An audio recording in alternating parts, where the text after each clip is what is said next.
Hey there! You've probably heard about cryptocurrency before. If you haven't, you might know names like Bitcoin, Ethereum, Solana, or Dogecoin. Yep, those are cryptocurrencies. A lot of people buy them as investments, hoping their value will go up. Some also use them as a form of money to buy and sell things. You might have seen how the price of cryptocurrency started really low and then shot up. Some people made a lot of money, but others lost money too. That's why some people are still unsure or even afraid of cryptocurrencies. So you might be wondering, what exactly is cryptocurrency? How does it work? And what do terms like blockchain and mining mean? In this video, we'll break down everything you need to know about cryptocurrency and how it works. Section 1. What is a cryptocurrency? The word cryptocurrency comes from the words crypto and currency. Crypto means hidden or secret, referring to cryptography, a way to hide information to keep it safe. Currency just means money. So cryptocurrency is digital money that is secured by cryptography and exchanged through a computer network. Because it's digital, cryptocurrency has no physical form. You might have seen pictures of Bitcoin and thought this is what cryptocurrency looks like, but it's not. Cryptocurrency has no physical form as it's all online. You can send it, receive it, and use it to buy things, just like regular money.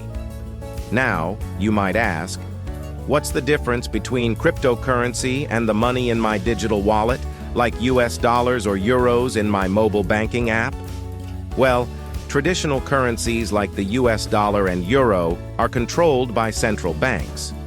To send those currencies, you need a bank or payment service. But with cryptocurrency, you can send money directly to your friend without needing a middleman like a bank. But wait, why doesn't cryptocurrency need a bank? Here's a bit of history. Cryptocurrency's modern story began with Bitcoin, which was created in 2009 by an anonymous person known as Satoshi Nakamoto. He seems Japanese, and you will see this Japanese guy face that most people assuming is him because his name and background seems true, but actually nobody knows who he is. Unlike traditional currencies like US dollar and euro that are printed and controlled by central banks or governments, cryptocurrency was created to be free from control. Some people didn't like the idea of governments controlling money, so they made cryptocurrency as a way for people to exchange money directly with each other without needing a bank or any central authority. So, cryptocurrency is actually money and not investment like stock? Well, yes, cryptocurrency was actually made to be used as money, like the US dollar, for buying, selling, sending, and receiving money. Over time, however, cryptocurrency became more like an investment. In some countries like El Salvador, people still use cryptocurrency to buy things in everyday life, but most people use it to try to grow their money. For example, you might buy Bitcoin when it's worth $10,000 and sell it when it's worth $60,000 to make a profit. Most people don't want to use cryptocurrency as currency due to its volatility, like buying a coffee for 0.001 Bitcoin today, but tomorrow you might need to pay 0.002 Bitcoin for the same coffee because of its fast price changes, making it unpredictable. This made most people still prefer to use traditional currency as money and cryptocurrency as investment. Cryptocurrency started with Bitcoin, but now there are many other coins like Ethereum, Tether, and even meme coins. So that's a simple definition and a bit of history about cryptocurrency. Let's move on to the next section. Section 2. How does a cryptocurrency work? Cryptocurrency works using a technology called blockchain. So, what is a blockchain? Imagine Bob has a notebook where every transaction is written down. Once a transaction is written, it's locked in and can't be erased or changed. Now, not only Bob has the notebook, but everyone in this blockchain network has a copy, so no one can cheat or mess with it. If Bob hacks and changes the notebook, it will be obvious as it's different from others' notebook, and that notebook will be invalid. Each page in the notebook is a block in blockchain, and when one block is full, a new one is added to the chain.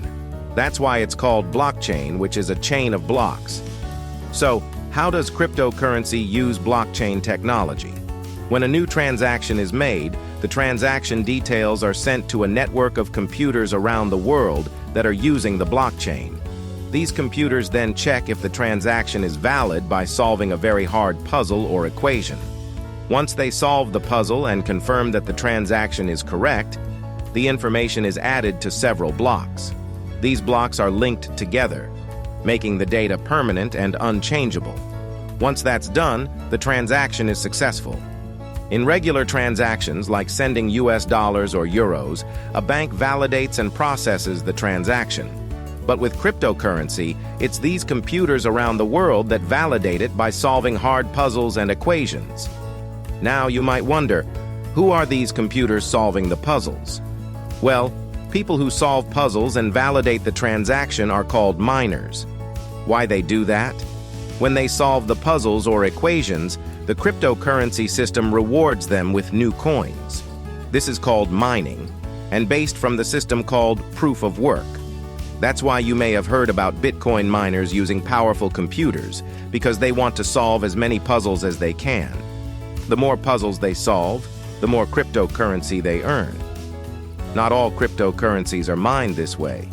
Some, like Ethereum now, use a different method called proof of stake, which I will explain in another video. Section 3. Cryptocurrency as an investment. Now, here's the juiciest part. Is cryptocurrency a good investment? Well, the answer depends. Some people have made a lot of money by buying crypto when the price was low and selling it when the price went up. For example, if you bought Bitcoin in 2016 when it was around $500 per coin and sold it in 2024 when it hit $60,000, you would have made a 13,000% return. That kind of return sounds like a dream to many professional investors. But, like any investment, big return also means big risk. Cryptocurrency is very volatile, meaning its price can go up and down very quickly. For example, if you bought Bitcoin at $45,000 in May 2022, then saw it drop to $16,000 by December 2022, if you sold it, you would have lost 65% of your money. Then it rose again to $70,000 in 2024. This doesn't just happen with Bitcoin, it happens with most cryptocurrencies because their prices are so unstable. So you might ask, why is cryptocurrency so volatile? Crypto volatility comes from several factors, including supply and demand, market sentiment, regulation changes, technological development, market manipulation, and even more. However, the biggest drivers are speculation and media hype. Many investors buy cryptocurrencies hoping to make quick profits. They often chase trends and popular narratives without fully understanding the asset. For example, when the media announced that ProShares released the first Bitcoin ETF, and the price of Bitcoin soared to $65,000 as excitement grew among investors. However, if investors start to doubt a cryptocurrency's future, they may panic and sell off their holdings, leading to sharp price drops. For instance, when China announced a ban on cryptocurrency, the price of Bitcoin dropped to $29,000 as uncertainty about its future spread. And that's why cryptocurrency market is hard to predict. Section 4. Another terms in cryptocurrency. We have talked about blockchain and mining. Now let's go over some other common terms that you may see a lot in cryptocurrency. First is Bitcoin. Bitcoin is the first and most well-known cryptocurrency. It's often called digital gold because it was the original and is still the most valuable. Bitcoin's supply is limited, which can make it more valuable over time. Second is altcoin. An altcoin, short for alternative coin, refers to any cryptocurrency that's not Bitcoin. Examples include Ethereum, Solana, and more. There's also a type of altcoin called meme coins, like Dogecoin or Shiba Inu. So altcoins are all cryptocurrencies other than Bitcoin. Third is a wallet.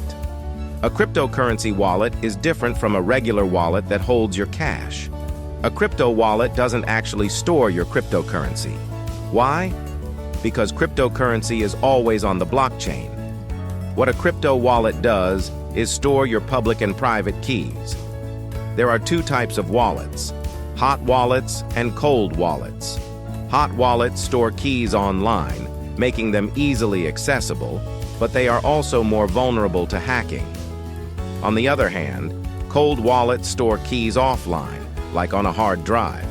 This type is safer but less convenient. Also, if you lose your hard drive, you could lose your crypto too. For example, a guy named James Howells had his ex accidentally throw away his hard drive that contained private key to 8,000 bitcoins. He's still trying to find it in the landfill to this day. What a poor guy. Fourth is keys. As I mentioned before, a cryptocurrency wallet contains two types of keys: the private key and the public key. The public key is like your wallet's address. People can use it to send you cryptocurrency. While the private key is more like a password, it proves that you own the cryptocurrency in your wallet. You can share your public key to anyone, but you must keep your private key secret. Fifth is fork. A fork happens when a cryptocurrency splits into two versions. This happens when the community disagrees on how the cryptocurrency should be run or improved. For example, Bitcoin forked to create Bitcoin Cash because some wanted to make transactions faster by increasing the Bitcoin's block size, while others disagreed.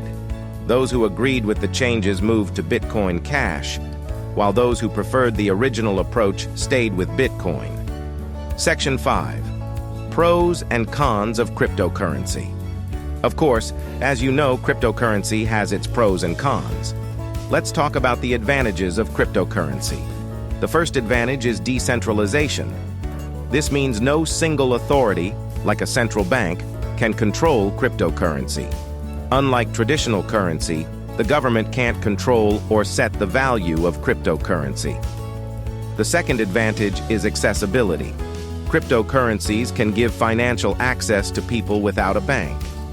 If you need to go to the bank to register your account, wait a long line and do lots of paperwork, cryptocurrency make it much simpler. Anyone with an internet connection can participate without any complicated application process. The third advantage is that cryptocurrency is flexible. You can send money to anyone, anywhere, anytime. Crypto operates 24/7 without any breaks. You can transfer money quickly across the world without needing a bank and with much lower fees. The fourth advantage is privacy. Most cryptocurrencies offer more privacy than traditional banks because your transaction data is encrypted and harder to trace. However, this data is still stored on a public blockchain, meaning it's not completely secret as some believe. Others, especially governments and IRS, can still track your transactions if they investigate deeply enough, although it's more difficult. While extra privacy is good, it can also cause problems, which we'll discuss soon. The fifth advantage is, of course, the potential for high returns. Many people invest in crypto for the chance of making big profits. Coins like Bitcoin and Ethereum have increased in value by hundreds of percent per year. Imagine buying Dogecoin and getting a 600% return in just 3 months. Not even Warren Buffett can beat that.